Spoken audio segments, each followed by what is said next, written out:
Music awards 2025 ಸಂಗೀತ ಸಂಭ್ರಮ red carpet ವೇದಿಕೆಯಲ್ಲಿದ್ದಾರೆ ನಮ್ಮ ಪ್ರೀತಿಯ ಪ್ರಮೋದ್ ಮರವಂತೆ ಸರ್. ಸರ್, ಕಾರ್ಯಕ್ರಮಕ್ಕೆ ಆತ್ಮೀಯವಾದ ಸ್ವಾಗತ.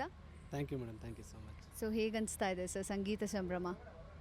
ಸೊ ಸಂಗೀತ ಅಂದ್ರೇ ಸಂಭ್ರಮ. ಸೊ ಸಂಗೀತದ ಸಂಭ್ರಮ ಅಂತ ಬಂದಾಗ ಅದು ಮ್ಯೂಸಿಕ್ ಅವಾರ್ಡ್ಸ್ಗಳಾಗೋದು ತುಂಬ ಕಡಿಮೆ. ಸೊ ಎಂಟೈರ್ ಸಿನಿಮಾ ಅವಾರ್ಡ್ಸ್ಗಳೆಲ್ಲ ಆಗ್ತಾ ಇರುತ್ತೆ. ಆ್ಯಂಡ್ ಚಿತ್ತಾರ ಕೂಡ ಹಲವಾರು ವರ್ಷಗಳಿಂದ ಅವಾರ್ಡ್ಗಳನ್ನು ಕೊಡ್ತಾ ಬರ್ತಾ ಇದ್ದಾರೆ. ಆ್ಯಂಡ್ ಚಿತ್ತಾರ ಕಡೆಯಿಂದ ಮ್ಯೂಸಿಕ್ ಅವಾರ್ಡ್ ಆಗ್ತಾ ಇರೋದು ತುಂಬ ಖುಷಿಯ ವಿಚಾರ. ಯಾಕಂದರೆ ಎಷ್ಟೆಷ್ಟು ಡಿಪಾರ್ಟ್ಮೆಂಟ್ ಇರುತ್ತೆ ಮ್ಯೂಸಿಕಲ್ಲಿ. ಮುಂಚೆ ಆದರೆ ಕೊರಿಯೋಗ್ರಫಿ, ಸಿಂಗರ್ ಆಗಿರ್ಬೋದು, ಕಂಪೋಸರ್, ಲಿರಿಕ್ಸ್ ಇಷ್ಟು ಮಾತ್ರ ಕೆಟಗರಿ ಇತ್ತು. ಬಟ್ ಈಗ ಇಷ್ಟೊಂದು ಕೆಟಗರಿ ಮಾಡಿ ಯಾರ್ಯಾರಿಗೆ ಎಲೆಮರೆಯ ಕಾಯಿಗಳ ಥರ ಯಾರ್ಯಾರಿದ್ದಾರೆ ಅವರೆಲ್ಲರನ್ನೂ ಗುರುತಿಸುವಂಥ ಒಂದು ಪ್ರಯತ್ನ ಇದಾಗಿದೆ. ಹಾಗಾಗಿ ಅದನ್ನು ನೋಡಿದಾಗಲೇ ಖುಷಿ ಆಯಿತು ನನಗೆ.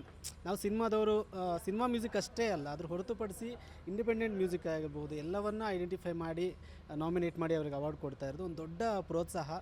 ಸೊ ಇದು ಚಿತ್ತಾರಕ್ಕೆ ನಾನು ಅಭಿನಂದನೆಗಳನ್ನು ಸಲ್ಲಿಸೋದಕ್ಕೆ ಇಷ್ಟಪಡ್ತೀನಿ madam. Thank you sir. Song ಬರೆಯೋಕ್ಕೆ ಇನ್ಸ್ಪೈರ್ ಆಗಿದ್ದು ಏನು? ಮೇಯ್ನ್ ಇನ್ಸ್ಪಿರೇಷನ್ ಅಂದರೆ ಬದುಕು ಮೇಡಮ್. ಬದುಕಿಗಿಂತ ನಾವೀಗ ಬದುಕದೇ ಇಲ್ಲ, ಸುಮ್ಮನೆ ಒಂದು ಕೋಣೆಯಲ್ಲಿ ಕೂತ್ಕೊಂಡಿದ್ವಿ ಇಷ್ಟು ವರ್ಷ ಅಂದರೆ ಎಷ್ಟೇ ಓದಿದ್ರು ಏನೇ ಮಾಡಿದ್ರು ಎಷ್ಟೇ ಹಾಡುಗಳನ್ನು ಕೇಳಿದ್ರು ಬರೆಯೋಕ್ಕಾಗಲ್ಲ. ಸೊ ನಾವು ಪ್ರತಿದಿನ ಏನೇನು ಬದುಕ್ತೀವಿ ಮೂಮೆಂಟ್ಸ್ ಇರುತ್ತಲ್ಲ ಅದು ತುಂಬ ಮ್ಯಾಟ್ರ್ ಆಗುತ್ತೆ. ಅದ್ರ ಜೊತೆಗೆ ನಾವು ಓದಿರೋದು ಮತ್ತು ನಾವು ಹಾಡುಗಳನ್ನು ಕೇಳ್ತೀವಿ, ಇದೆಲ್ಲದೂ ಒಂದು ಸಮೀಕರಣ ಆಗಿ ಎಲ್ಲೋ ನಮ್ಮಲ್ಲಿ ಪದಗಳು ಮತ್ತು ಭಾವನೆಗಳು ಹುಟ್ಟಿ ಅದು ಹಾಡಲು ಬಂದು ಕೂತ್ಕೊಳ್ಳುತ್ತದೆ.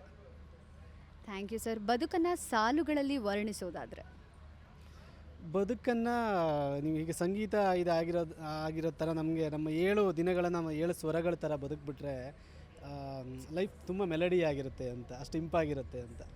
ಸೊ ಅಷ್ಟೇ, ಬದುಕು 7 ದಿನಗಳ ನಾವೇನು ಭಾನುವಾರದಿಂದ ನೆಕ್ಸ್ಟ್ ವೀಕೆಂಡು ತನಕ ಇದು ಮಾಡ್ತೇವೆ, 7 ದಿನಗಳನ್ನು ಸರಿಗಮ ಪದ ನಿಸ ಏನು 7 ಸ್ವರಗಳಿದೆ ಆ ಸ್ವರಗಳ ಥರ ಬದುಕ್ಬಿಡಿ, ಬದುಕು ಇಂಪಾಗೇ ಇರುತ್ತೆ ಅಂತ.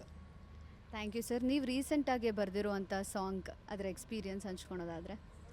ರೀಸೆಂಟ್ ರಿಲೀಸ್ ಅಂತ ಬಂದರೆ ಕಾಂತಾರ ಆಗಿರ್ಬೋದು, ಡೆವಿಲ್ ರಿಲೀಸ್ ಆಗಿದೆ. ಸೊ ಅದರ ಎಕ್ಸ್ಪೀರಿಯನ್ಸ್ಗಳಂದರೆ ಕಾಂತಾರ ಅಂತ ಬಂದಾಗ ಒಂದು ಸಿಂಗಾರ ಸಿರಿ ಆದಮೇಲೆ ಇನ್ನೊಂದು ಒಂದು ಎಕ್ಸ್ಪೆಕ್ಟೇಷನ್ ಇದ್ದೇ ಇರುತ್ತೆ. ಹಾಗಾಗಿ ಮದನ ಮನಮೋಹಿನಿ ಬರಿಬೇಕಾದ್ರೆ ನನಗೆ ಅದು ಇನಿಷಿಯಲ್ ಡೇಸಲ್ಲಿ ಆ ಎಕ್ಸ್ಪೆಕ್ಟೇಷನ್ ಸ್ವಲ್ಪ ನನ್ನ ತಲೆಯಲ್ಲಿ ಅದಿತ್ತು, ಒಂದು ಭಯ ಎಲ್ಲ ಇತ್ತು. ಆಮೇಲೆ ಕ್ರಮೇಣ ಹೋಗ್ತಾ ಹೋಗ್ತಾ ನನಗೆ ನಾನು ಅಜನೀಶ್ ಸರ್ ಜೊತೆ ಡಿಸ್ಕಸ್ ಮಾಡಿದಾಗ ಅವ್ರು ಹೇಳಿದ್ರು, ನೀವು ಆ ಥರದ್ದು ಏನೂ ತಲೆಯಲ್ಲಿ ಇಟ್ಕೋಬೇಡಿ, ಫ್ರೀ ಮೈಂಡಲ್ಲಿ ಬರೀರಿ, ನೀವು ಆ ಟ್ಯೂನ್ಗೆ ಏನು ಬೇಕು, ಸಿಚುವೇಷನ್ಗೆ ಏನು ಬೇಕು ಅದು ಬರೀರಿ ಅಂತಲೇ ಹೇಳಿದ್ದು. ಸೊ ಹಾಗಾಗಿ ಆ ಎಕ್ಸ್ಪೀರಿಯನ್ಸ್ ತುಂಬ ಚೆನ್ನಾಗಿತ್ತು. ರಿಷಬ್ ಸರ್ ಜೊತೆ ಕೂತ್ಕೊಂಡು ಒಂದಿಷ್ಟು ದಿನಗಳ ಕಾಲ ನಾವು ಕಳೆದಿದ್ದಾಗಿರ್ಬೋದು, ಕಾಂತಾರ ಟೀಮ್ ಜೊತೆ ಕಳೆದಿದ್ದಾಗಿರ್ಬೋದು, ಅದು ತುಂಬ ವಿಭಿನ್ನವಾದಂಥ ಎಕ್ಸ್ಪೀರಿಯನ್ಸ್. ಹಾಗೆ ಡೆವಿಲ್ ಕೂಡ ಹಾಗೆ.